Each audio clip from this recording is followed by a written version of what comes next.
ఈ ఫోన్ బయట పడేవా ఎందుకు? సెల్ఫీలు తీస్తున్నావు మమ్మల్ని. అయితే ఫోన్ బయట పడేయాలా? ఎందుకు? అన్ని రోజు చేస్తున్నావా? తీయొద్దా? చూద్దు.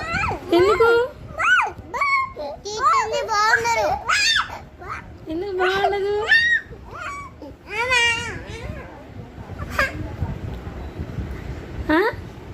ఫోన్ బయట పడేయాలి అయితే? ఎందుకు? పరుగుద్ది మొత్తం. ఎందుకు? ఐఫోన్ కొనిస్తా నీకు. ఐఫోన్ కొనిస్తావా నాకు? సరే. ఇప్పుడు సెల్ఫీలు తీయొద్దా అయితే? ఎందుకు? నువ్వు చాలా అందంగా ఉంటావు కదా, అందుకే సెల్ఫీ తీస్తున్నా. ఈ పౌచ్ మొత్తం బయట పడేస్తా ఇరగొట్టి. నువ్వు చాలా అందంగా ఉంటావు కదా, అందుకే సెల్ఫీ తీస్తున్నా. వద్దా? వద్దు మా, ప్లీజ్ ఇరగొట్టద్దు. ఏయ్